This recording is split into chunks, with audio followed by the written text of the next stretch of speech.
Hello les explorateurs, c'est Camille d'e-commerce nation. Je suis ravie de vous retrouver pour la Winter Edition des Big Boss. Venez avec moi, je vais vous faire découvrir l'envers des décors.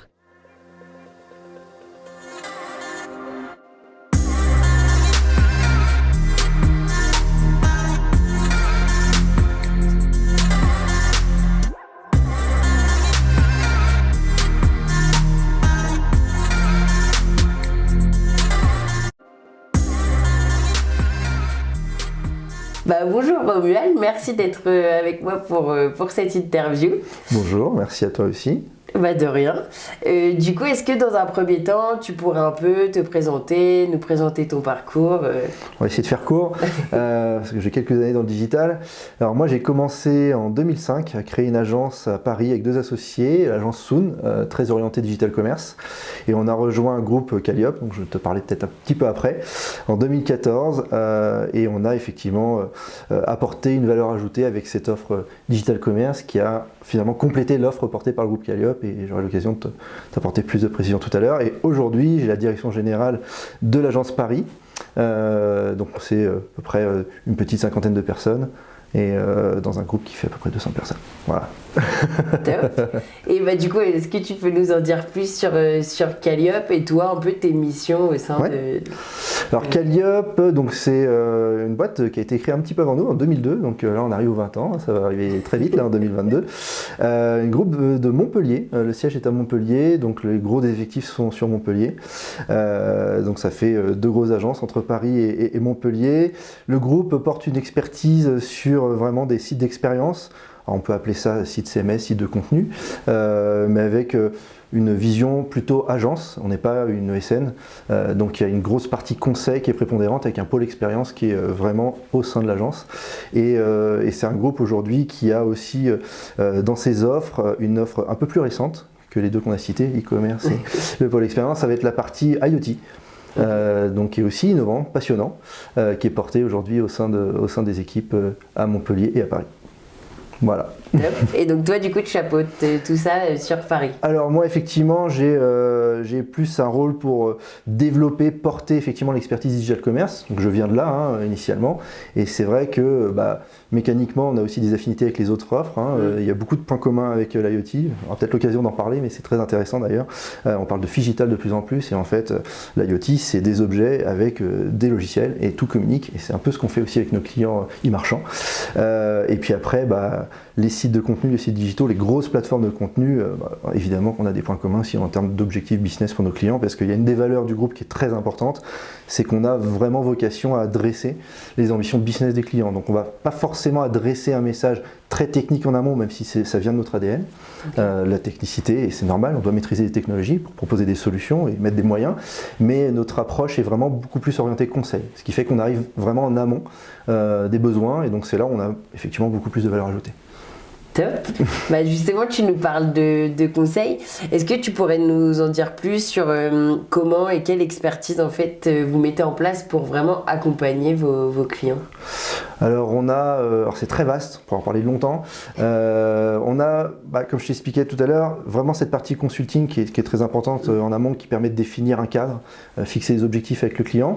Après, tu as une partie orientée UX/UI, donc ce qu'on appelle nous le pôle expérience, qui sont des personnes intégrées au sein du groupe et qui justement vont définir les maquettes, les usages, définir les interfaces avec nos clients, dans des objectifs évidemment business, c'est essentiel. Donc on a ces notions de test utilisateur, on a ces notions de suivi de la performance avec nos clients. Donc là on s'approche vraiment d'une expertise marketing qu'on porte aussi. Et donc à partir de là, on a la capacité interne, 200 collaborateurs, de développer ces plateformes. Donc là c'est vraiment un métier beaucoup plus technique avec des ingénieurs qui travaillent sur un certain nombre de technologies, on se veut agnostique, on n'a pas qu'une seule techno au sein du groupe, on en a un beau panel, souvent des technologies qui sont dans l'air du temps, qui sont portées par l'innovation, peut-être par l'innovation aussi, il y a des choses intéressantes là-dessus. Et donc effectivement on a cette partie-là technique qui ensuite fait place à la partie exploitation, qui est en partie technique, en partie expérience, qui est un mix de tout et de conseils aussi, parce que nos clients ont besoin d'atteindre leur propre KPI et nous on a cet objectif partagé avec eux, savoir que les clients chez nous restent en moyenne 5 ans, voire un peu plus en ce moment, parce qu'on a une bonne rétention de clients. Donc 5 ans dans le web, on sait que c'est énorme, c'est-à-dire quoi? C'est-à-dire qu'on a fait au moins un projet et on a quasiment fait une refonte à minima. Donc c'est quand même assez satisfaisant pour les collaborateurs d'accompagner les clients sur la durée et on en est très fiers aussi. Bah ouais, c'est top. Bah justement, tu nous parles de clients.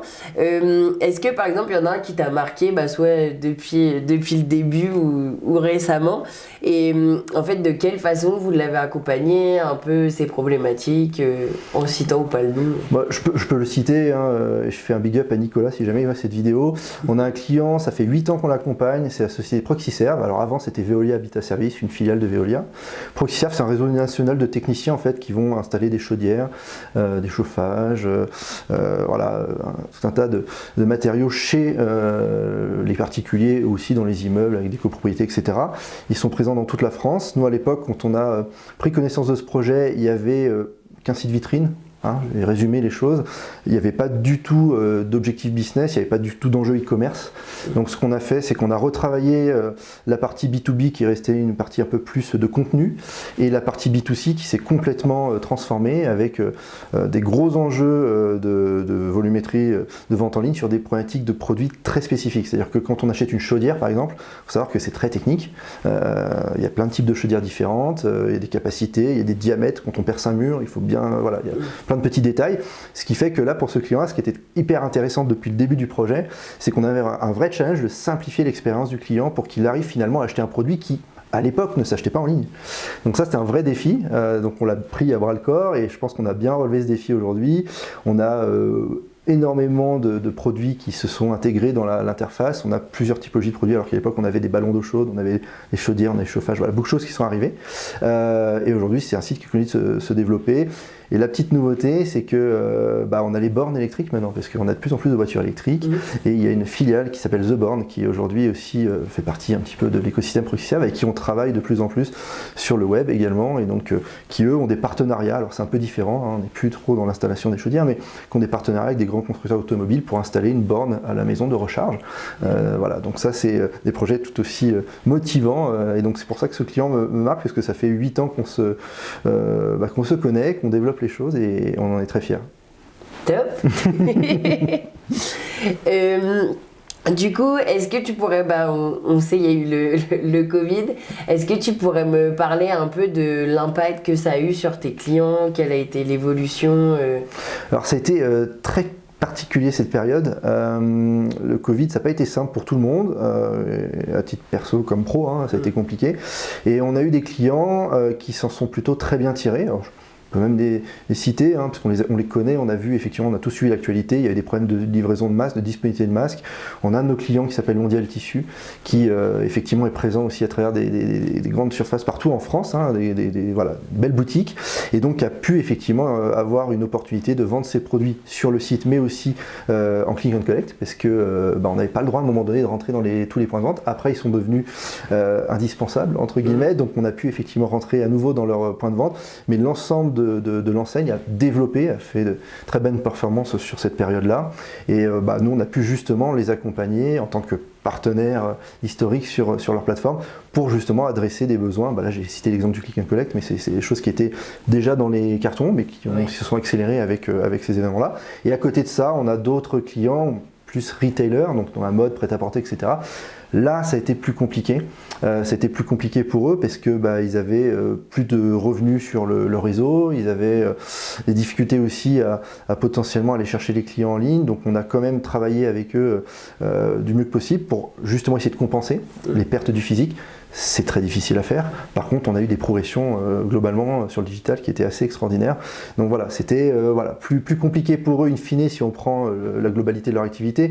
Mais le web, globalement, on le sait tous, hein, on va pas se mentir, a plutôt tiré profit de tout ça. Donc c'est compliqué parce que on progresse, mais on est tout de même en difficulté parce que globalement, on n'a pas les moyens de tout faire, mais on arrive à trouver des solutions et c'est là où un partenaire comme Calliope se doit de trouver, en étant agile, des solutions très time to market. Là pour le coup, un exemple concret, en termes de technologie, on n'avait pas pour habitude de faire des développements sur Shopify, qui est un mode SaaS, qui on ne travaillait pas forcément à l'époque. Et là, on a pu, durant cette année Covid, lancer cette offre et avoir plusieurs clients qui ont digitalisé vraiment leur activité. Je peux en citer un du sud de la France, on n'est pas dans le sud, dans les montagnes, mais dans les produits bio, Marcel et Fils par exemple, a digitalisé son enseigne grâce à nous en déployant un Shopify. On a fait la même chose avec un caviste, Nissa, sur la région parisienne, mais aussi présent dans quelques villes de France, qui a pu, pendant cette période, sortir un projet. Donc ça, c'était aussi un vrai petit challenge, mais voilà, en tout cas, on se devait d'être aux côtés de nos clients pendant cette période. C'était mitigé, mais globalement, le digital s'en sort pas trop mal, on va pas se plaindre. Ouais, du coup, c'était vraiment réactivité, accompagnement. Agilité, parce que c'est vrai que les petites habitudes qu'on avait prises avant avec nos clients, ils ont été un peu bousculées aussi. Nos équipes, comme nos clients, étaient quasiment tous en remote. Donc, c'est créer cette cohésion avec le client, nos équipes elles-mêmes, etc. C'était un challenge, mais on a plutôt réussi à le faire justement en continuant de communiquer énormément. Donc, je pense qu'on a tous découvert 8 heures de visio par jour sur certains aspects. Alors, peut-être pas nous, parce que quand on développe, on évite de faire visio et développement en même temps, mais en tout cas, les directeurs conseils, les chefs de projet, directeurs de projet, c'est des gens qui étaient très présents quand même avec nos clients et c'était indispensable. Alors, certains clients avaient même mis tout en stand-by, donc là, pendant certaines semaines, on n'avait pas de contact, puis après, ils sont revenus très actifs, très actifs, et donc on a réussi à régler ça avec de la réactivité, de la disponibilité, et ça s'est bien passé. D'accord. Justement, donc là on a parlé plus du Covid, on arrive bientôt sur 2022. Oui. Est-ce qu'il y a des tendances que tu perçois, des nouveautés Justement, on parlait d'un bouleversement là. On a eu des changements où les gens se sont posés des questions. Le digital est devenu, l'ensemble des entreprises aujourd'hui, c'est très stratégique. Maintenant, c'est vraiment le top management, la direction générale qui prennent les décisions sur les projets ambitieux, transformation digitale. On parle vraiment de transformation digitale. Aujourd'hui, on accompagne les clients dans leur transformation. Et c'est vrai que là, on se rend compte qu'il y a des enjeux de performance, de scalabilité, parce qu'on l'a vu du jour au lendemain, en fait, les volumes sur les projets qu'on gérait ont vraiment explosé. Et donc, parfois, on avait des problématiques de montée en charge.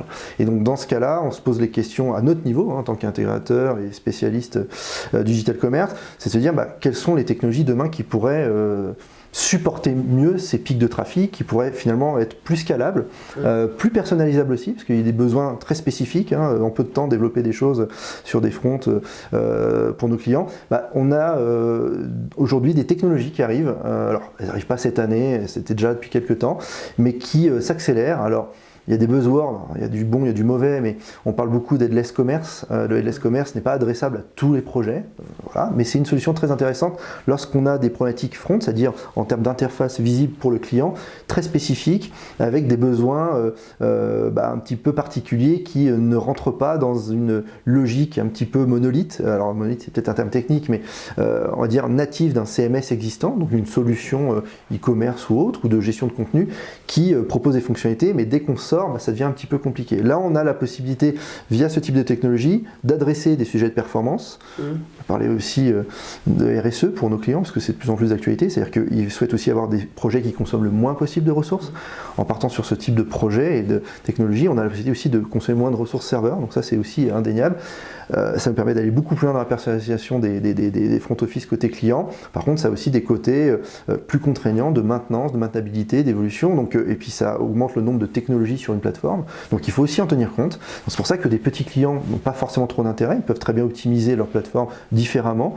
Mais c'est intéressant aujourd'hui parce qu'on travaille beaucoup plus sur des technologies en headless qui tournent autour du JavaScript. Donc JavaScript, c'est pas nouveau, mais aujourd'hui il y a des frameworks JS très très puissants que les GAFA utilisent, qui sont très performants, que nous-mêmes on utilise sur nos projets et qui nous permettent justement d'adresser ces pain points. Et donc là, on a quelque chose de scalable, quelque chose de performant, de bien référencé, si on le fait bien évidemment. Et donc nous, depuis quelques temps, on développe ça avec nos clients et on a quelques belles références maintenant qui sont online et qui nous permettent d'avoir de beaux résultats. Et donc là, on est très serein sur l'avenir et la capacité à pouvoir suivre les pics de trafic demain. Donc ça, c'est un petit peu ce qui a fait notre ADN, c'est-à-dire les sujets de performance web.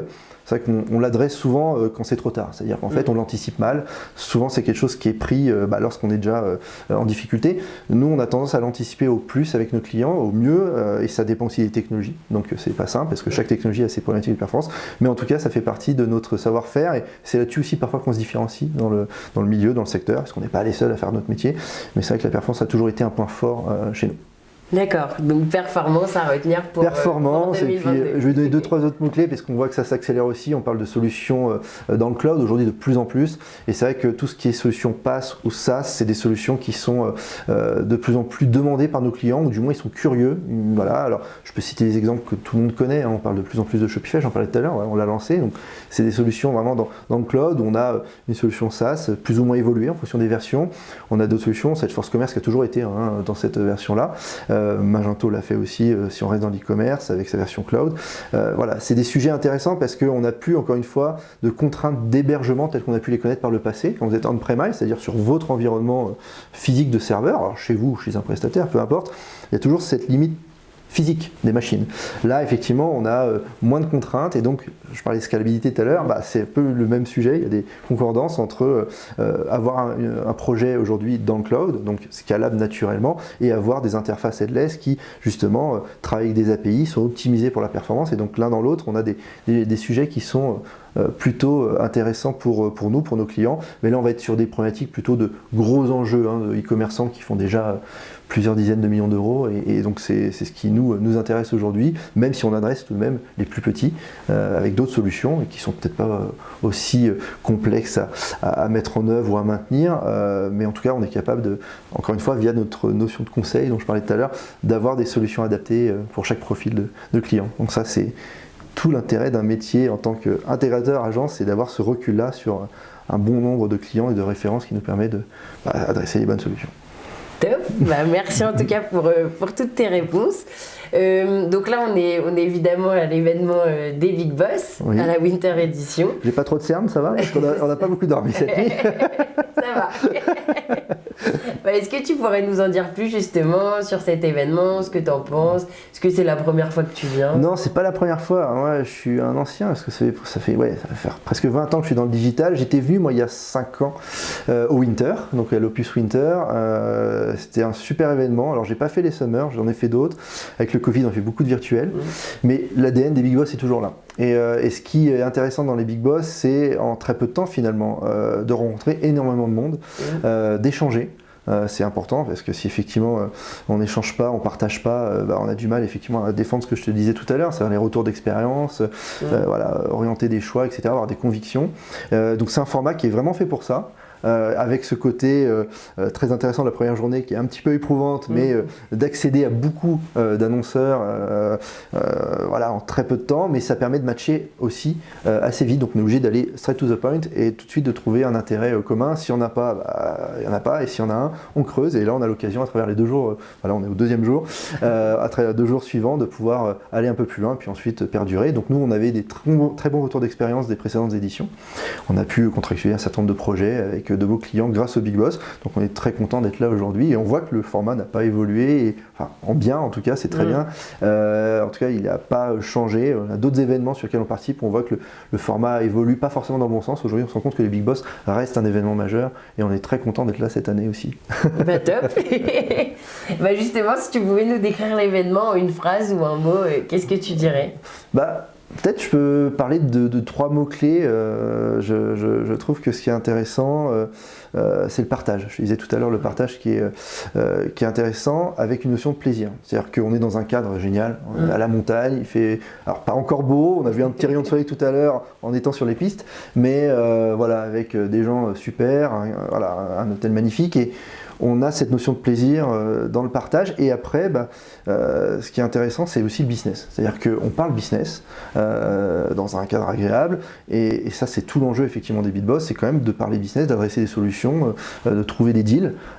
Et c'est vrai que ce mix-là, finalement, il est plutôt top. Et voilà, si je devais résumer les Big Boss, c'est ça, en 3 mots. Un peu plus 3 mots. J'ai triché un peu.